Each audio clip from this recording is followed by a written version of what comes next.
에다가 형수님은 술집 아가씨 출신인 두 분의 이야기입니다. 제 형은 어릴 적부터 머리가 비상해서 주위 사람들의 기대를 혼자 독차지하며 자랐습니다. 지금 생각하니 그게 형한테는 큰 부담이 되었을지도 모른다는 생각도 드네요. 늘 1등만 하던 형이 고등학교에 들어가면서부터 공부에 흥미를 잃기 시작하더니 끝내는 지방에 별로 유명하지도 않은 대학에 들어가더군요. 군대도 다녀오고 졸업까지 했는데 취직도 못하더니 자기 방에서 종일 인터넷만 하더군요. 게임을 하는 것도 아니고 그냥 종일 각종 포털 사이트를 넘나들며 인터넷만 하더군요. 수잘머리 없는 인터넷 뉴스부터 각종 정보 검색으로 종일 시간을 때우고 말이죠. 저러고 말겠지, 곧 취직하겠지 하면서 기다려주곤 했지만 몇 년째 그러고 있으니까 가족들은 답답했죠. 사람도 안 만나고 햇볕도 안 보고 외출도 하지 않고 방에 틀어박혀서 몇 년째 그러고만 있으니 정신병인가 싶기도 했죠. 그런 사람이 한두 번 외출하기 시작하더니 회사에 다닌다고 하더군요. 큰 회사는 아니고 직원도 몇 명 안 되는 아주 작은 회사라고 했습니다. 월급도 정말 터무니없이 적게 받고 제 형을 묘사하자면 아주 순진하고 선량합니다. 그런데 숫기가 별로 없는 성격이었습니다. 언제나 허허 웃고 마냥 사람 좋아 보이는 이런 형이라서 연애를 못하더라고요. 직원이 몇 명 안 되니 사내 연애도 불가능하고 그렇다고 동호회를 다니며 연애를 해보려고 시도하는 성격도 아닌 것 같고 보다 못해서 제 후배 중에서 예쁘고 똑똑하고 모든 면에서 괜찮은 애들을 몇 명 소개시켜줬습니다. 그런데 애들이 하나같이 하는 말이 사람은 좋은데 재미가 없다고, 남자로서의 성적 매력이 없다고, 그냥 삼촌 같다고 이렇게 애프터를 거절하더라고요. 하긴 옷도 세련되게 못 입고 농담도 잘하지 못하고 차도 없는 사람은 그 친구들이 좋아할 리가 없겠죠. 그런 형이 언젠가부터 연애를 한다고 하더라고요. 그런가 보다 하고 말았는데 반년? 아니 8개월쯤 되었나? 결혼하겠다면서 여자분을 하나 데리고 왔는데 와 이건 뭐 숙맥 같은 형하고는 어울리지도 않을 정도의 미인을 데려왔더라고요. 키도 170이 넘어 보이고 날씬한 데다가 얼굴도 얼마나 예쁜지 제가 지금껏 봐왔던 미인 중에서 5손가락 안에 꼽을 정도로 상당한 미인이었습니다. 아무튼 어찌어찌해서 결혼하고 작은 전세방을 구해서 나가더군요. 지금부터는 형이 주말에 우리를 형 자택으로 불러서 해준 이야기입니다. 형 집에 도착해서 간단한 요리와 맥주를 마시면서 고백할 게 있다면서 말하기 시작했습니다. 형이 회사에 다닐 때 형이 아이디어를 냈던 프로젝트가 하나 끝났다고 전부 여자 데리고 노는 방 있는 술집에 갔는데 그런 데를 처음 가보는 형한테 가장 잘 노는 여자분을 붙여주더래요. 그런데 형은 그게 너무 부담스럽답니다. 자기가 너무 놀 줄을 몰라서 피해를 줄까봐 놀고 나서 2차를 또 다른 술집으로 옮겼는데 거기서 나의 형한테 가장 예쁘고 차분한 아가씨를 붙여주고 그냥 구석에서 얘기나 하라고 했다네요.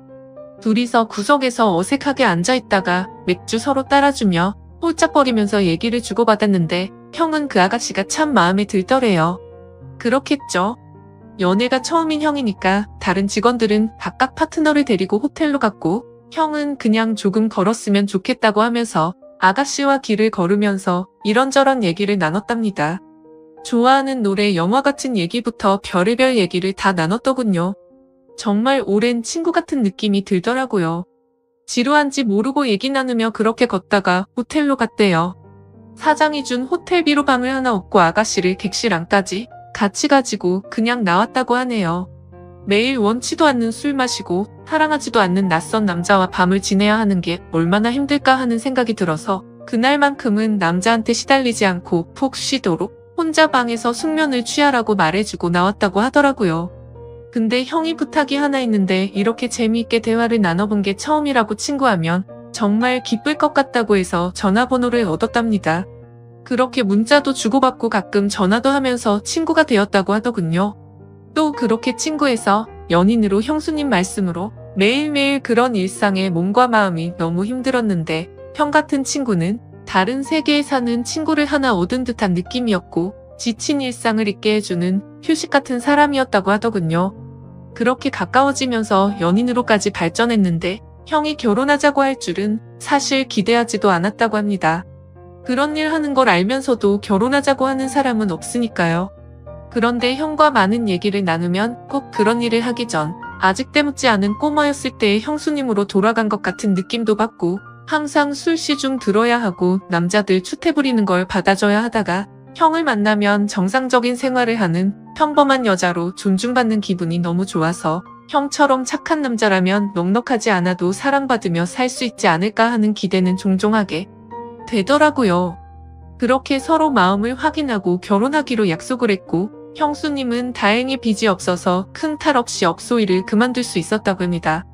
결혼 후에 형이 회사를 간두고 음식 파는 가게를 시작하고 싶다고 해서 부모님께 2억을 빌려서 가게를 냈고 예상 밖으로 돈이 더 들어서 형수님이 예전에 일하면서 모아둔 돈 1억 4천만 원까지 보태서 시작을 했는데 3개월 정도까지 안 되다가 점점 단골이 늘고 해서 소문이 나면서 북적이기 시작했다고 합니다.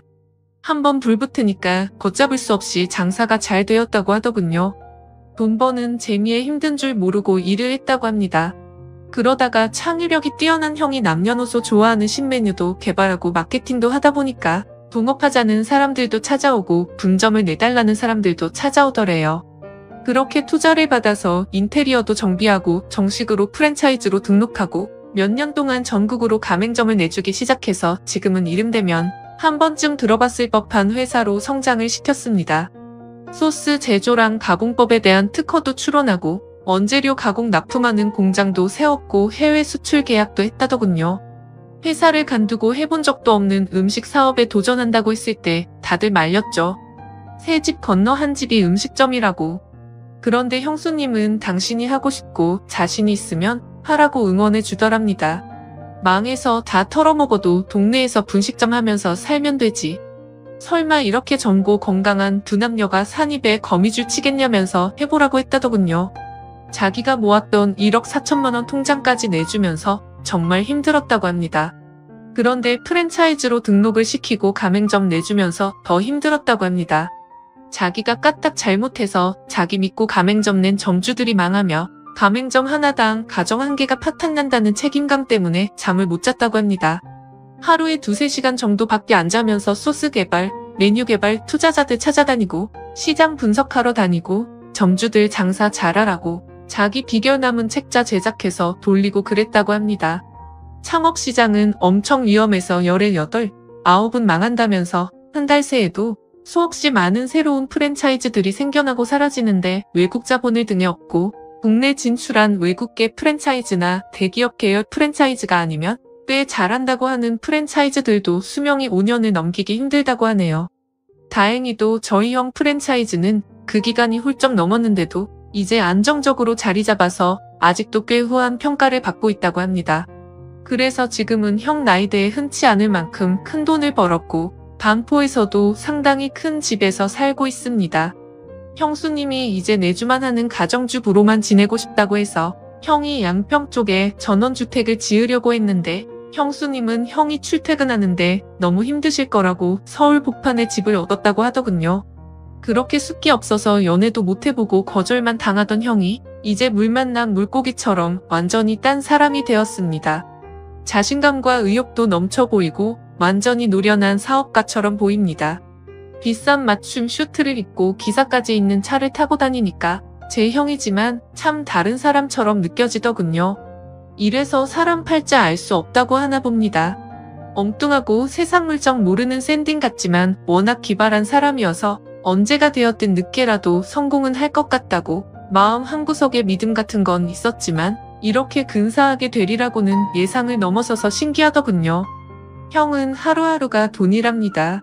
하루하루 들어오는 돈도 돈이지만 하루에 하는 결정 하나로 큰 이익을 벌어들일 수도 있고 다른 아이템을 찾으러 다니고 사람들 만나러 다니는 게 전부 돈을 보장해주는 일들이어서 너무 시간이 부족하다고 합니다.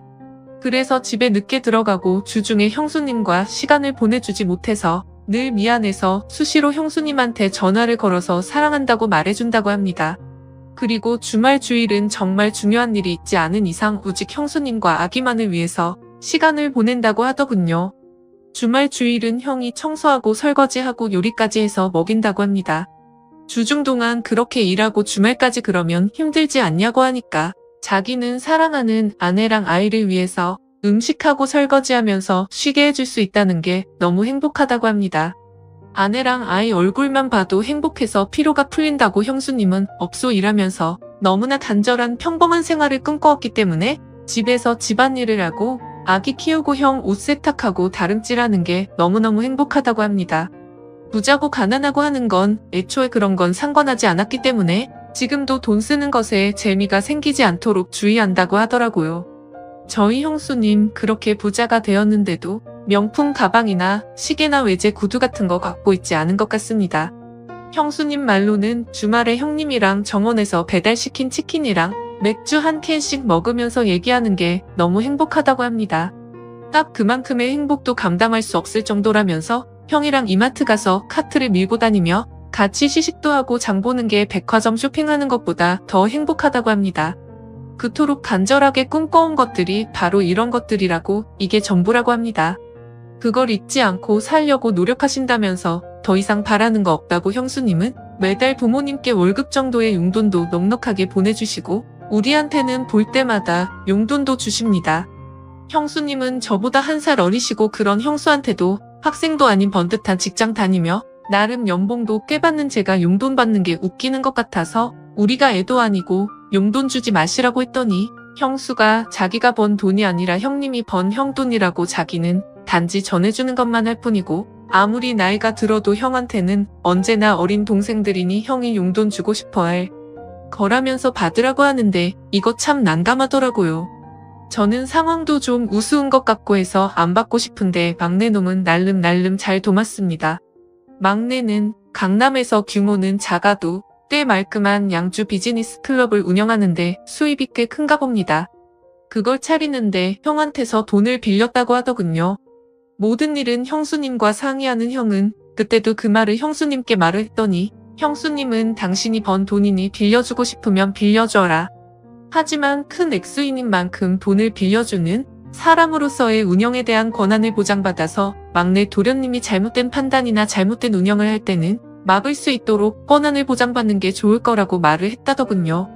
우리 형수님 참 대단한 사람 아닙니까? 형은 회사 운영에 관해 큰 결정을 앞두고 늘 형수님과 상의한다고 합니다. 회사 운영에 대해 아무것도 모르는 형수님이지만 시간이 날 때마다 형이 하는 일을 큰 것부터 작은 일까지 모두 얘기해주는 게 남편의 의무라고 하더군요. 집안일만 하는 아내가 얼마나 심심하겠냐면서 부모님은 형수님을 참 좋아하십니다. 형수님이 흠잡을 데가 없거든요. 남편한테 잘하고 시부모님께 잘하고 참하고 인물도 훌륭하고 뭐 보는 사람마다 며느리 칭찬을 하니까요. 저희 아버지 어머니도 형수님을 딸처럼 아끼십니다. 늘 우리 딸 그러시거든요.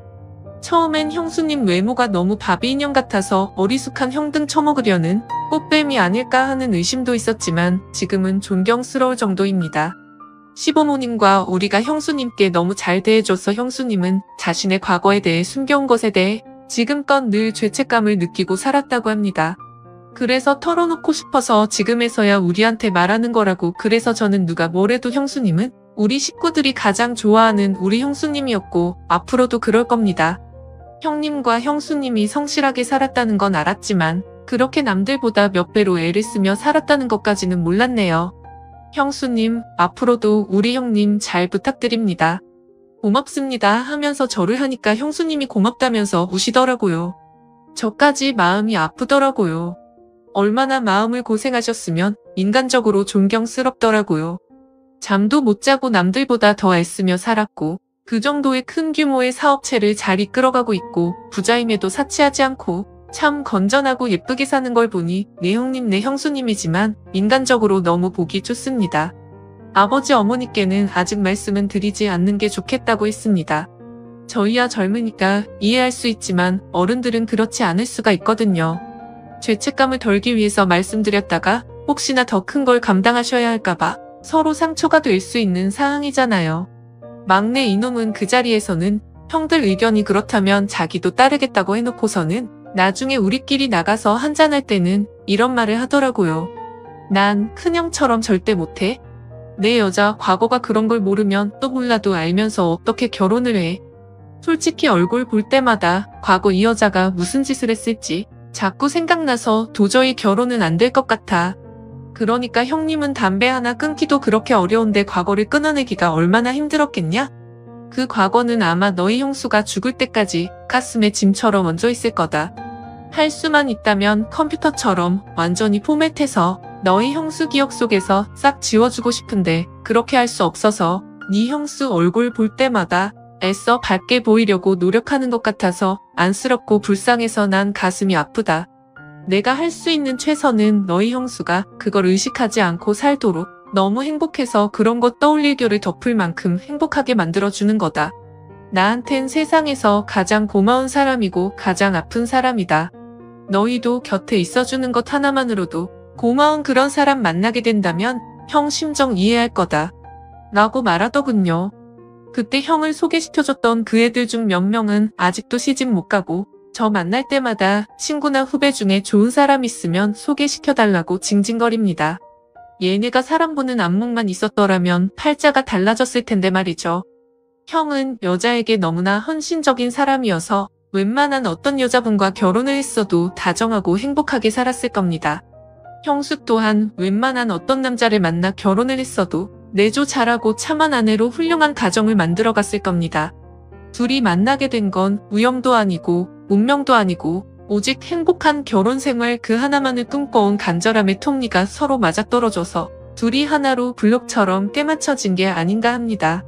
다른 사람들을 만났어도 인연이 되지 못한 건 서로에게 기대하는 이상이 달랐기 때문에 끝내 인연이 될 수 없었던 것이고 저희 형님과 형수님 이야기는 여기까지입니다. 남자분들은 우리 형수님처럼 과거의 실수보단 미래를 기대할 수 있는 현명하고 심성 좋은 여자분 만나시길 바라고 여자분들은 우리 형님처럼 당신 하나만 변함없이 애틋하게 봐줄 수 있는 그런 남자를 만나시길 바랍니다. 오늘 제가 준비한 사연은 여기까지입니다. 여러분들은 어떻게 생각하시나요? 좋아요 눌러주신 여러분들 항상 감사드리며 저는 내일 더 재미있는 사연으로 찾아뵙겠습니다. 감사합니다. 다음 사연입니다. 안녕하세요. 저와 남편은 사내 커플이었습니다. 제가 처음에 남편의 부하로 들어갔다가 스튜디오 관련인 타 부서로 이동해서 거기서 조금 빈 케이스입니다. 그 사실을 결혼 전부터 알아서 그런지 시어머니가 저를 아주 무슨 자기 아들이 회사에서 애지중지해줘서 편하게 일하는 줄 알고 부하였다니까 급여도 별거 아닌 거로 봐요. 사실 이전 한쪽이 팔리는 아이템을 만들어 지금은 제 쪽이 더 입지적으로 튼튼하고 급여도 비슷할 수준까지 상승을 했거든요. 보너스로 따지면 더 많네요. 그걸 몰랐을 때는 여자가 벌면 얼마나 버냐 자기 아들이 회사에서 신경 하나 덜 쓰게 집에서 살림이나 해라 제 아침도 못 먹고 나가는 거 들으면 가슴 아프다 블라블라 하기에 남편이 연봉을 까고 이 사람 저보다 잘 나가면 잘 나가지 못한 사람 아니라고 질러버렸습니다. 그 후로는 레퍼토리가 바뀌어서 돈 많이 벌어도 시부모에게 하나도 안 가져오는 며느리가 뭐가 이쁘냐 나 용돈 주는 아들이 최고다. 일만 하고 애도 안 낳으니 섭섭하다. 넌 일이 중요하냐 시댁 행사가 중요하냐 시댁 행사가 중요한 거다. 네가 아무리 일을 잘해도 결국에 낳고 회사를 간두면 우리 아들이 먹여 살린다 지금 아무리 일해봤자 나중에 쓸모없는 거 되니 그냥 그만두고 빨리 애 낳고 아들을 챙겨줘라 이러더라고요. 그래서 저 말을 몇 달을 참다가 거하게 한바탕 했습니다. 대충 기억나는 대로 말하면 전 애를 낳고 뭘 하건 일을 계속할 거예요. 집에 들어앉아서 집안일만 할 생각도 없고요. 저 사람도 성인이니 자기 앞가림을 제게 맡기면 안 되죠. 그리고 결정적인 게 저는 10년 후에 제 모습이 집에서 애나 보고 남편 밥이나 하는 거라면 지금 당장 여기서 혀 깨물고 죽어버릴 거예요 라고 했거든요. 그러니까 시어머니가 들어놓으셨다네요. 제가 전업주부분들을 비하할 의도는 없었고 그냥 하도 저를 비하하시고 들뽑으시게 나오는 대로 말했는데 남편은 이번엔 네가 잘못했다고 하네요. 평생 남편과 아들 뒷바라지만 하신 분께 그 인생을 송두리째 부정하는 말을 했으니 어머니 누우시는 거 당연하다. 이번엔 네가 먼저 사과하라기에 전 싫다고 했습니다. 당신 인생 부정당하는 건 싫으면서 왜 내 인생은 그렇게 부정하고 끌어내리지 못해 악을 썼냐고요? 난 전혀 잘못했다는 생각 안 하고 사과하지 않겠다고 했더니 그 시대에 그렇게 살 수밖에 없었고 넌 많은 선택지가 있었으니 선택지 하나 없던 어머니 인생을 불쌍하게 여겨서 좀 사과하면 안 되느냐 하네요. 전 절대로 사과할 생각이 없는데 제가 정말로 잘못했으면 먼저 사과를 할 상황인가요? 추가 아직 일이 해결되지는 않았고요. 그냥 남편과는 평행성 상태입니다. 남편은 어머니가 잘못한 거 인정한다, 자기가 방패 묻힌 것도 인정한다 하지만 본인 어머니는 평생 고운 말만 쓰시고 고운 말만 들으시려 신앙생활도 열심히 하고 노력하신 분인데 며느리가 혀 깨문다는 말을 하니 충격을 받으셨을 거다. 그건 네가 사과해줬으면 좋겠다. 내가 먼저 사과하면 앞으로 이런 일이 재발하지 않도록 자기가 노력하겠다. 이런 입장입니다. 솔직히 말하자면 고운말 어쩌고 하는 건 제가 보기엔 가소롭고요. 결혼 전에는 그렇게 저나 친정을 칭찬하시다가 결혼하고 얼마 안 있어 하시는 말씀은 듣기 참 거북했습니다. 우리 아들은 교사 약사 선자리도 많이 들어왔는데 에서 시작을 해서 요리도 이렇게 못해서 어디다 쓰냐 하셨죠. 저는 요리 못합니다. 근데 그건 남편도 마찬가지고요. 너 우리 집 제사는 기억하니? 며느리가 되나서 시아버지 생신도 안 차리고 시아버지 섭섭하시겠다라는 말도 많이 하시고요. 시부모님 생신 때는 남편 주도로 외식하고 있습니다. 너희 오빠는 왜 그 나이 되도록 결혼을 못하니? 문제 있니? 동남아 천우야라도 사와야 되는 거 아니니? 라는 말도 서슴지 않고 하셨네요. 네, 5살 연상 오빠 아직 결혼 안 했습니다. 저희 오빠 부모님 사업을 돕느라 바빠 연애를 못하는 걸로 알아요.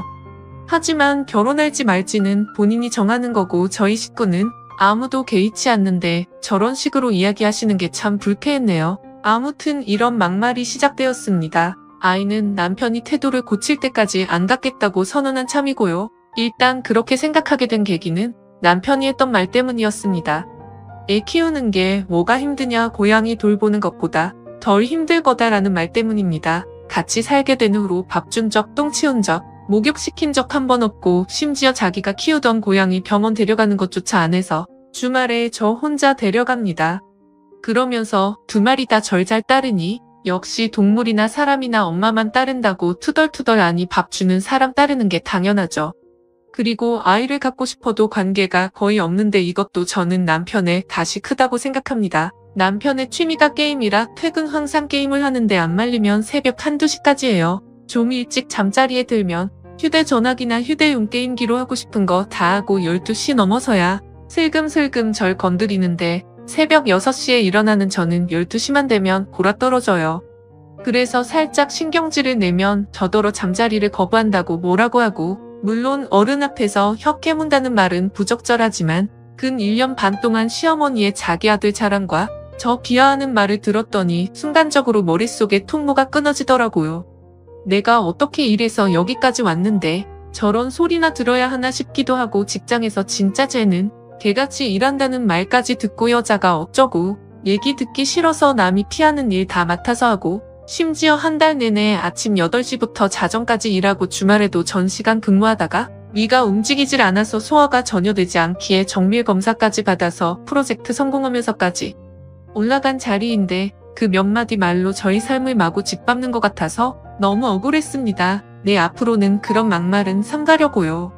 그래도 제가 먼저 사과하지는 않을 겁니다. 후기 오랜만에 들어오네요. 그래도 결론 궁금해하셨던 분들이 좀 계셨던 것 같습니다. 한 달 동안 남편이랑 거의 대화를 안 했던 것 같습니다. 남편은 사과 안 하고 이대로 넘어가는 저에게 화가 났다고 하더군요. 하지만 전 정말 사과할 생각이 없었고 이대로 시어머니와 연을 끊어야겠다고 생각을 했죠.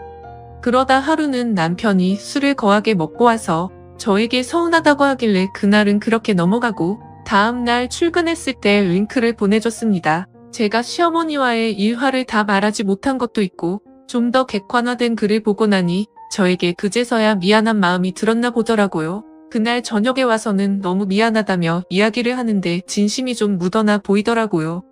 그렇게까지 상처를 많이 받은 줄은 몰랐습니다. 사과 요구했던 것도 취소하겠다. 시어머니와의 관계가 좋아지는 걸 더 이상 바라지 않을 테니 본인을 한 번만 용서해달라고 하더군요. 정말 진심인 듯해서 알겠다고 했습니다.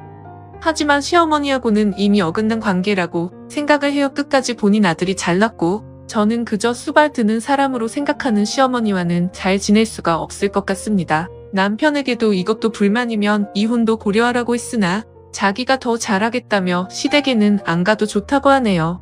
그리고 아이 갖는 건 본인도 자신이 없다며 딩크로 살자고 하는데 차라리 어줍지 않게 저에게 아이를 요구했다가 나중에 무책임한 것보다는 딩크가 나은 것 같습니다. 저도 아직 일을 많이 사랑하고요. 더 나은 제가 되어서 세상 사람 그 누구도 무시 못하는 멋진 존재가 될게요.